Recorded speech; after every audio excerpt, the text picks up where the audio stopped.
Hello friends, అందరూ బాగున్నారా? మీరంతా బాగుండాలని కోరుకుంటూ మీ అంజలి మీకోసం కొత్త వీడియోతో మీ ముందుకు వచ్చింది. అదేంటి అంటే, ఈ అరటికాయతో ఎన్నో హెల్త్ బెనిఫిట్స్ ఉన్నాయి.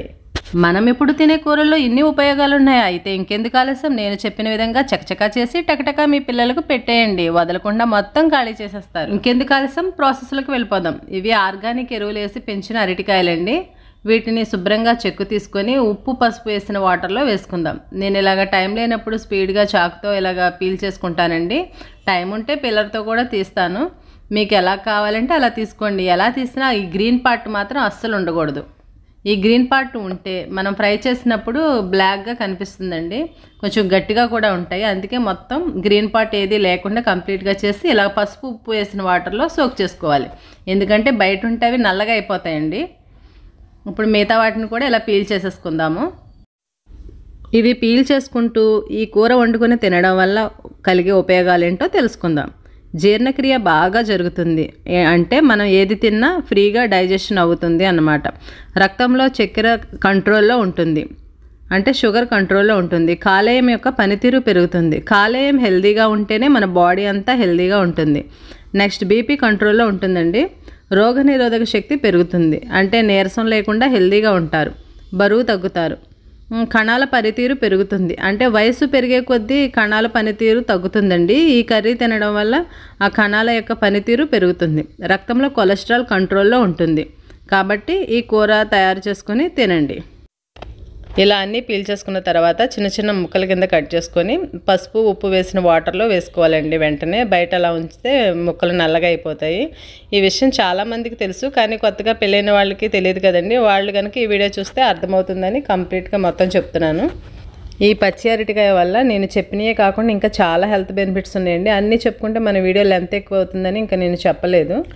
మన ఛానల్ కనుక ఫస్ట్ టైం చూస్తున్నట్లయితే లైక్ చేసి సబ్స్క్రైబ్ చేసుకోండి. ఇంకా మీ ఫ్రెండ్స్ అండ్ ఫ్యామిలీ మెంబర్స్కి షేర్ చేయండి. 1 year నుండి వీడియోస్ పెట్టకపోవడం వల్ల వ్యూస్ బాగా తక్కువగా వస్తున్నాయండి. మీరు లైక్ చేయడం వల్ల గూగుల్ మన వీడియోస్ని ఎక్కువ మందికి రీచ్ అయ్యేలా చేస్తుంది. అందుకే తప్పకుండా చూసిన ప్రతి ఒక్కరూ లైక్ చేయడానికి ట్రై చేయండి. ఇలా అన్నీ కోసి పక్కన పెట్టుకోవాలి. ఇప్పుడు ఈ ఫ్రైకి కావాల్సిన పోపు తీసుకుందాం. అవి ఏంటి అంటే 5-6 వెల్లుల్లిపాయ రేఖలు, ఒక చిన్న అల్లం ముక్క ఇలా తురుముకొని పెట్టుకోవాలి. 1 టీ స్పూన్ శనగపప్పు, 1/2 టీ స్పూన్ ఆవాలు, 1/2 టీ స్పూన్ జీలకర్ర, 1 టీ స్పూన్ మినప్పప్పు, 1 ఎండుమిర్చి. ఇవిలా అన్నీ రెడీ చేసి పక్కన పెట్టుకోవాలండి. ఇప్పుడు ప్యాన్ హీట్ అయిన తర్వాత అందులో ఆయిల్ వేసుకోవాలి. ఆయిల్ వేసుకొని మనం తీసి పెట్టుకుని ఈ పోపు అంతా ఈ ఆయిల్లో వేసుకోవాలి. ఈ పోపు అంతా వేసుకున్న తర్వాత అంతా కలిసేలా ఒకసారి కలుపుకుందామండి. పోపు ఎప్పుడు చిన్న మంట మీదే ఫ్రై చేస్తూ ఉండాలండి. పెద్ద మంట పెడితే మాడిపోతాయి కానీ లోపల కుక్ అవ్వవు. అందుకే చిన్న మంట మీద పోపుని ఎప్పుడు ఫ్రై చేసుకోవాలి. పోపు బాగా వేగిన తర్వాత మనం ముందుగా తురిమి పెట్టుకున్న అల్లం తురుము వేసుకోవాలండి. అల్లం తురుము వేసుకొని ఒకసారి కలుపుకోవాలి. ఈ అల్లం తురుము వేసి ఒకసారి కలిపిన వెంటనే ఉల్లిపాయ పచ్చిమిర్చి వేసి అవి కూడా మిక్స్ అయ్యేలా బాగా కలుపుకోవాలండి. ఈ ఉల్లిపాయ త్వరగా మగ్గాలి అంటే కాస్త సాల్ట్ వేసుకోవాలండి. ఎక్కువ వేయకండి, ఉల్లిపాయలకు సరిపడా సాల్ట్ మాత్రమే వేసుకోండి. ఇప్పుడు త్వరగా మగ్గిపోతాయి ఉల్లిపాయలు. చాలామంది అల్లం వేయరండి ఫ్రై చేసేటప్పుడు. ఈసారి అల్లం వేసి ఫ్రై చేయండి, టేస్ట్ అయితే సూపర్ ఉంటుంది. ఉల్లిపాయలు సాఫ్ట్ అయిపోయినాయి కదండి. ఇప్పుడు మనం కోసి ఉంచుకున్న అరటికాయ ముక్కలు వేసుకోవాలండి. ఒకసారి కలుపుకోవాలి. ఇప్పుడు కాస్త ఉప్పు వేసుకోవాలి. ఇంతకుముందు వేసిన ఉప్పు కాకుండా ఇప్పుడు ఈ ముక్కలకి సరిపడా ఉప్పు వేసుకోవాలండి. ఇంతకుముందు వేసాం కదా ఉప్పు, చూసి వేసుకోండి. ఉప్పు పసుపు వేసి కలుపుకోవాలి. చిన్న మంట మీద మధ్య మధ్యలో కలుపుతూ బాగా సాఫ్ట్ అయ్యేలాగా వేపుకోవాలండి. ఎప్పుడైనా డ్రై అయినట్టు అనిపిస్తే కొంచెం వాటర్ స్ప్రింకిల్ చేసుకోండి. ఇలా మగ్గిపోయిన తర్వాత మీ టేస్ట్కి తగ్గట్టు, మీరు తినే స్పైసీనెస్కి తగ్గట్టుగా కారం వేసుకోండి.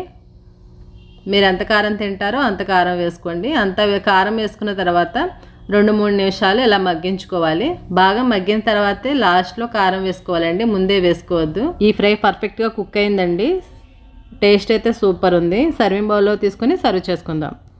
ఇది రసంలోకి కానీ పప్పు మామిడికాయ లాంటి కూరల్లోకి సైడ్ డిష్గా చాలా బాగుంటుందండి. మా పిల్లలైతే ఇలానే తినేస్తారు. ఇంకెందుకండి మరి ఆలస్యం, మీరు ట్రై చేసి మీకు ఎలా వచ్చిందో కామెంట్ సెక్షన్లో కామెంట్ చేయండి. మన ఛానల్ని సబ్స్క్రైబ్ చేసుకుని లైక్ చేయండి. ఇంకా మీ ఫ్రెండ్స్ అండ్ ఫ్యామిలీ మెంబర్స్కి షేర్ చేయండి. బాయ్ ఫ్రెండ్స్, మరో నెక్స్ట్ వీడియోలో కలుద్దాం. అంతవరకు సెలవు. Thanks for watching.